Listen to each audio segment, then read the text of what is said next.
Are you guys coming?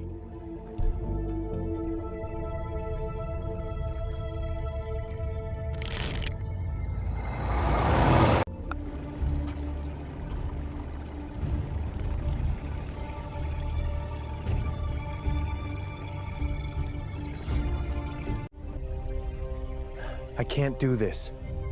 It's too much. No! Not again! The day they never came. On December 23rd, 2023, the Delgado family gathered in the waiting area of North Hills Methodist Hospital in a suburb north of downtown San Antonio, Texas. 18-year-old Elena Delgado was 9 months and 6 days pregnant. Her obstetrician had scheduled an induction for 6:30 that morning. The baby, a boy they had already named Mateo, was overdue, and the family's excitement had long since turned into the kind of tense, breath-holding anticipation that only an impending birth can bring. Elena's mother, Claudia, had arrived first, carrying a bag of homemade tamales and a crocheted blanket she'd been working on for weeks. Her father, Marcus, followed shortly after, his work boots still caked with construction dust. Elena's boyfriend, 22-year-old Julian Herrera, had promised to text the moment they left their apartment on Grayson Road, just a 10-minute drive away. But 6:30 came and went. Then 7, then 8. Claudia called Elena's phone. No answer. She called Julian's phone, straight to voicemail. By 9 a.m., the waiting room's anxious energy had curdled into something darker. Nurses checked the schedule. There was no record of Elena checking in. No missed calls from her. No nothing. Something's wrong, Claudia told her husband, her voice steady but her hands trembling. She would never miss this. Never. By noon, the family had filed a missing persons report with the Leon Valley Police Department. Officers went to the apartment on Grayson Road. The door was locked. Peering through a window, they saw a scene that seemed almost designed to confuse. A single scented candle still flickering on the kitchen counter, several of Elena's handbags hanging neatly on the bedroom wall, a closet fully organized. It looked like the couple had simply stepped out for a moment. Nothing was overturned, no signs of struggle, just the eerie stillness of a home waiting for its residents to return. The officer on scene noted in his report that the candle suggested the occupants had left recently, maybe within the last hour or two. He didn't know then that the candle had been burning for nearly 2 full days. A Christmas of silence. The next 48 hours were a blur of social media posts, local news segments, and flyers taped to telephone poles across Bexar County. Elena's face, a smiling teenager with dark eyes and a silver nose ring, stared out from every screen. Julian's mother, Teresa Herrera, stood in front of a news camera on Christmas Eve, her voice cracking. She was so excited to be a mom, Teresa said, gripping a printed photo of the couple. She had everything ready for that little boy. The crib, the onesies, the little baseball glove. Please, if anyone knows anything, just bring them home. It's Christmas. But Christmas came and went with no word. The Leon Valley Police initially treated the case as a missing persons investigation, but privately, detectives were already concerned. Julian had a record not long but notable. He'd been arrested twice for reckless driving and once for assault. The assault charge, his father later confirmed, had involved Elena. That had been nearly a year ago, around the previous Christmas. But family members on both sides insisted the couple had worked through their issues. Julian had started a small landscaping business. Elena was taking online classes to become a dental assistant. They were young, yes, and they'd made mistakes, but they were building something real. Still, the police knew something the public didn't. Julian's social media presence was problematic. His Instagram was a highlight reel of cash stacks of $20 bills fanned out on a glass table alongside gold jewelry, a 9mm handgun, and captions that referenced hustle culture and no days off. His Telegram account, which investigators would later access, was even more explicit. Julian wasn't just a landscaper. He was selling drugs. And when you sell drugs online, with your face and your jewelry and your location tags. You are painting a target on your back. The discovery. On December 26th, a resident of the Casitas Medica apartments, a complex about 3 miles from the couple's home, called a family friend of the Delgados. There was a silver Kia Optima in the back corner of the parking lot, tucked behind a dumpster. It had been there for days. The temporary tags matched the clear alert description. By the time the first family member arrived, a crowd had already begun to form. Joni Vasquez, who had previously dated Elena's brother, was the first on scene. She pressed her face against the driver's side window, cupping her hands to block the glare. What she saw made her stumble backward, her hand over her mouth. Elena was in the front passenger seat. She was upright, still wearing the same oversized hoodie and leggings she'd been photographed in. Her head was tilted slightly forward, and behind her left ear, just at the base of her skull, was a dark, circular wound. In her lap, resting against her bloated belly, was a brand new infant car seat. It was still in its plastic wrapping, clean and untouched. In the back seat, Julian lay on his side, his legs bent awkwardly as if he'd been dropped there. His pants had been pulled down below his hips, likely from being dragged, and a single gold chain glinted in the dim light near the floor. His eyes were open. There was a wound on the left side of his head. San Antonio police arrived within minutes, but the scene had already become chaotic. Family members were sobbing, screaming, trying to get past the yellow tape. One of Julian's cousins tried to break the window himself before an officer physically restrained him. The medical examiner's van hadn't even been called yet, and already the worst of the news was spreading through social media like wildfire. When EMS finally broke the window, the smell hit them first. Decomposition in a closed vehicle, even in December, is unmistakable. Elena's body was still warm enough from the interior heat that rigor mortis had come and partially gone. The car seat on her lap had no blood on its upper surfaces, but underneath, the seat cushion was saturated. Investigators would later determine that the car seat had been placed on top of her after she was shot, a detail that suggested the killer had taken a moment to arrange the scene. The bullet that killed Elena had entered the back of her head, traveled through her brain, and lodged somewhere in the headrest. It was a close-range shot, possibly contact or near contact. She likely never saw it coming. Julian's wound was different. The medical examiner would later note a distinctive muzzle stamp mark around his entry point, a dark ring of burned skin and gunpowder residue indicating the gun had been pressed firmly against his temple when the trigger was pulled. That shot, too, was fatal almost instantly. A projectile was later found lodged in the roof of the car above the driver's seat, suggesting Julian had been sitting in the driver's seat when he was killed, then moved to the back. Bloodstains on the driver's side door frame and on the outside of the rear tire confirmed that someone had been dragged from the front to the back of the vehicle. The killer had taken Julian's rings, several expensive pieces set with rubies and diamonds, as well as his wallet, his keys, and Elena's purse. Missing, too, was any sign of a weapon. The autopsy's cruelest finding. The Bexar County Medical Examiner's Office performed autopsies on December 27th. For Elena, the cause of death was a single gunshot wound to the head. But the examination revealed something that would haunt the Delgado family forever. Elena had not died instantly. In fact, based on the bleeding patterns and the lack of immediate catastrophic damage to her brainstem, the medical examiner concluded that she could have survived for minutes, possibly longer, and her son, Mateo, still alive in her womb at 9 months gestation, could have been delivered via emergency C-section if someone had called for help. No one called. The baby died inside her, still waiting to take his first breath. That detail that the murders had not been instantaneous, that a simple phone call could have saved a newborn life, became the emotional core of the case. It was the detail that made even hardened detectives pause. This wasn't just a robbery or a drug deal gone wrong, one investigator told a colleague. This was someone who watched a pregnant woman bleed out and didn't lift a finger. And then they put a car seat on her lap like some kind of sick joke, returned to the apartment, On December 28th, 2 days after the bodies were found, investigators returned to the couple's apartment on Grayson Road to conduct a more thorough search.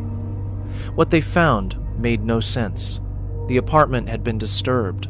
During the initial welfare check on December 23rd, officers had noted that the home was tidy, almost unnervingly so. Purses hung on the wall. The closet was organized. The only oddity was the burning candle. But now, just 5 days later, the scene had changed dramatically. The couch cushions had been pulled off and left leaning against the wall. A potted plant in the kitchen corner was tipped over, soil scattered across the linoleum. A canister of flour lay on its side on the counter. A vent cover near the ceiling had been removed and not replaced. In the bedroom, Elena's purses were gone from the wall, stacked in a pile on the floor. Dresser drawers hung open, their contents rummaged through. The neat closet was now a jumble of clothes and shoes. Someone had been inside, and they had been looking for something. The front door showed no signs of forced entry, which meant whoever entered either had a key or knew the lock code. Given that Julian's keys were missing from the crime scene, the most logical explanation was that the killer had taken his keys after the shooting and then driven to the apartment to search it. But when? The candle had still been burning on December 23rd, meaning that if the killer had entered before that day, they would have had to move through the apartment in the dark or risk alerting neighbors. More likely, they had come after the welfare check sometime between December 24th and December 28th, while the family was posting flyers and begging for answers online. Security footage from the apartment complex's parking lot would later confirm this timeline. A dark-colored pickup truck, the same one seen on another camera at the Casitas Medica lot, pulled into the Grayson Road complex on the night of December 25th, Christmas night. The driver parked in a shadowed corner, too far from any camera to capture a face. They remained inside for roughly 40 minutes, the exact amount of time it would take to search a 2-bedroom apartment. Then, they left. The killer had come back. Not to hide evidence or clean up, to steal whatever was left. The pickup truck and the man in white. The most critical piece of early evidence came from surveillance footage at the Casitas Medica apartments, where the silver Kia was found. The cameras captured the Kia entering the lot at 11:59 p.m. on December 21st, 2 days before Elena was supposed to be induced. Julian was driving. Elena was in the passenger seat. Both appeared alive and moving normally. 4 minutes later, a pickup truck entered the lot behind them. The truck's bed cover was crooked, sitting at an angle as if it had been recently removed and hastily replaced. The truck slowed, then followed the Kia as it turned into a back section of the lot where there were no working cameras. What happened next was captured only in fragments. The Kia's headlights went off. Then the truck's lights went off. A heavy-set man in a white tank top got out of the truck. He walked to the driver's side of the Kia, leaned down, and appeared to speak to Julian. Then, he returned to his truck, grabbed a white towel from the cab, and began wiping down the Kia's door handles and trunk. The two vehicles then moved deeper into the lot, out of frame. For 3 minutes and 30 seconds, there was nothing. When the truck re-emerged, the bed cover was now sitting flush and straight. The heavy-set man was back behind the wheel. He drove out of the lot without looking back. The silver Kia remained exactly where it was. It would not move again for 5 more days. That heavy-set man in the white tank top would become the face of the investigation. The Leon Valley Police released the footage to the public, hoping someone would recognize his walk, his build, the way he wiped his forehead with the back of his hand before returning to the truck. Within 24 hours, they had their first name, the Preziato house on Charlie Chan Drive. The tip came from a woman who lived 3 doors down from a modest ranch house on Charlie Chan Drive, a quiet street in a working-class neighborhood on San Antonio's south side. She recognized the truck first, a mid-2000s Ford F-150 with a mismatched tailgate. Then she recognized the man. His name was Ramon Preziato, 53 years old, a construction worker who kept to himself but was known for his temper.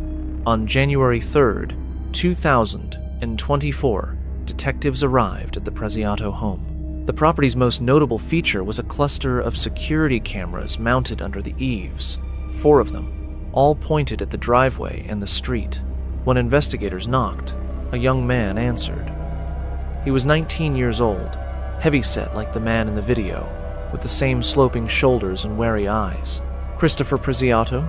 an officer asked. "Yeah. We need to talk to you and your father about the Delgado Herrera case." Christopher's face went pale. He didn't ask which case. He just stepped aside and let them in. Inside, detectives found Ramon Preziato sitting at the kitchen table, a half-eaten plate of eggs in front of him. His wife, Myrta Romanos, 47, stood by the sink, her arms crossed. Neither looked surprised to see the police. The interview that followed would become the foundation of the state's case and the source of its most contentious disputes. Christopher's story.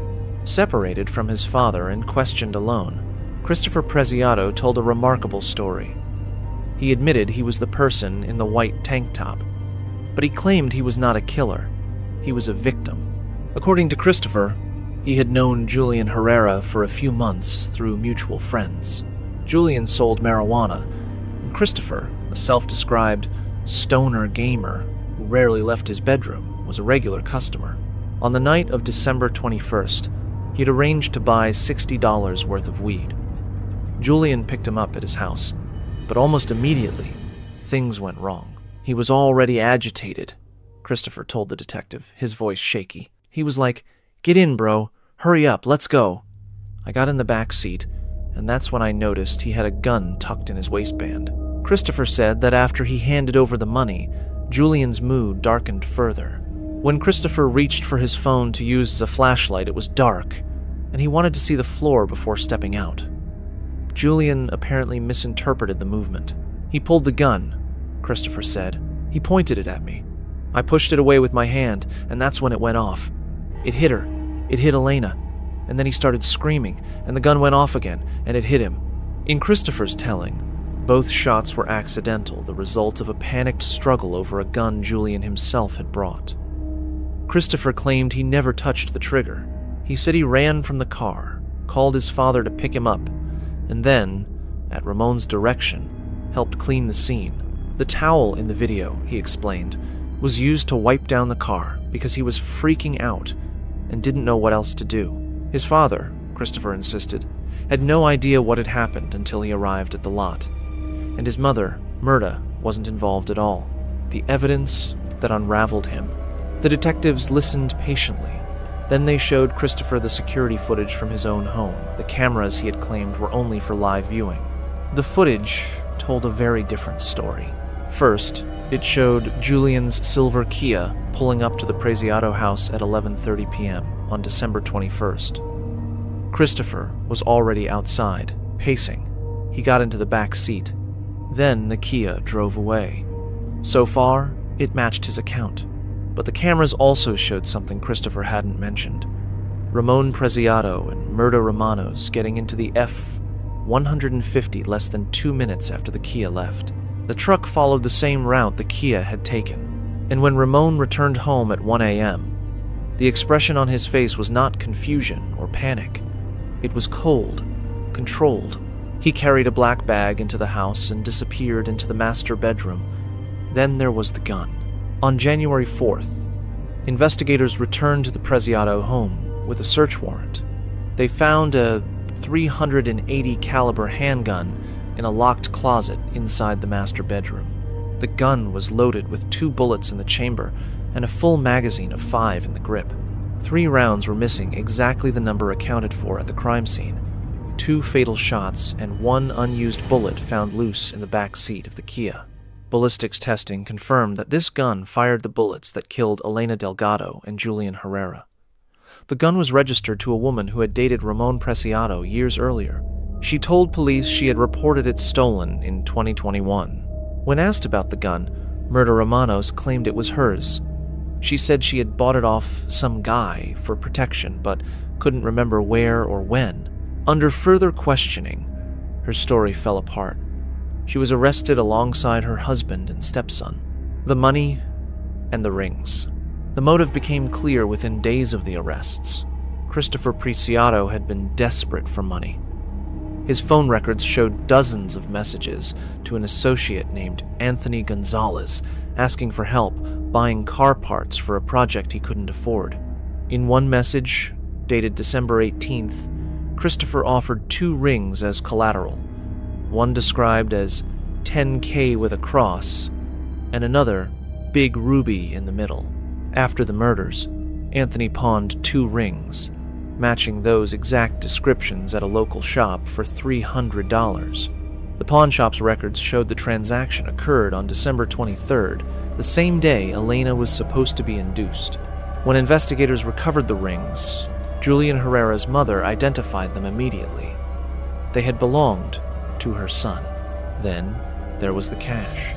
On December 22nd, the day after the murders, a neighbor walking their dog on Charlie Chan Drive found $160 crumpled on the ground near the Preciado driveway.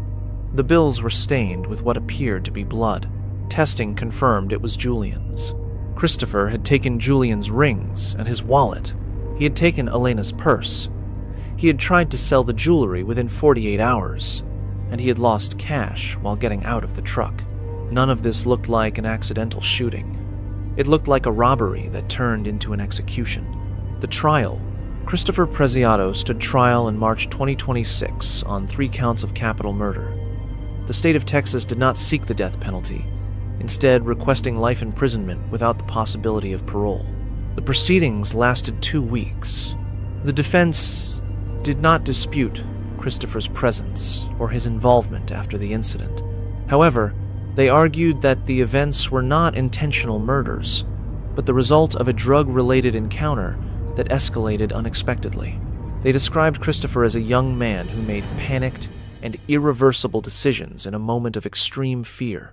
There are no eyewitnesses to the moment the victims died, the defense attorney told the jury. There is no video, no direct forensic evidence placing Christopher as the shooter. What we have is a young man who made deeply damaging choices after a tragedy unfolded in front of him. That does not automatically prove capital murder beyond a reasonable doubt. The prosecution presented forensic testimony from Dr. Molina, who explained that the victims suffered close-range gunshot wounds. One wound showed evidence consistent with a firearm being discharged at very close proximity. Prosecutors argued this indicated an intentional act rather than an accident. You do not come away from a situation like this without accountability, the prosecutor said. The evidence shows deliberate actions taken afterward, cleaning the vehicle, taking personal belongings, and attempting to conceal what happened. After deliberating for just under 2 hours, the jury returned unanimous guilty verdicts on all 3 counts. Under Texas law, the unborn child was legally recognized as a separate victim in this case. Christopher Preciado, aged 21 at the time of sentencing, was sentenced to life in prison without the possibility of parole. What happened to the others? Ramon Preciado remains in custody awaiting trial on charges related to allegedly assisting in the aftermath of the incident, including tampering with evidence.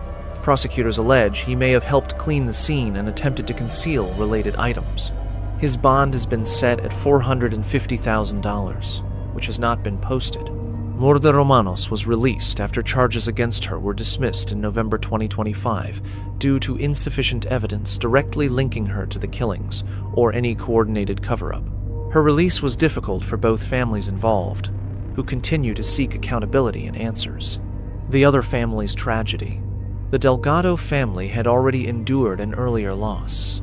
In May 2023, their 15-year-old son Ethan was killed in a separate incident that led to the conviction of another teenager, Victor Rivas, who pleaded guilty and received a 40-year sentence. The family attended both court cases, carrying the weight of multiple losses within a short period of time. "I don't understand why this happened to our family," Marcus Delgado said after sentencing, "but I hope this brings some measure of closure. Nothing will bring them back, but at least there is accountability." Aftermath. The Delgado Herrera case remains one of the most discussed in recent Bexar County history, not because of its complexity, but because of how quickly ordinary circumstances escalated into irreversible tragedy.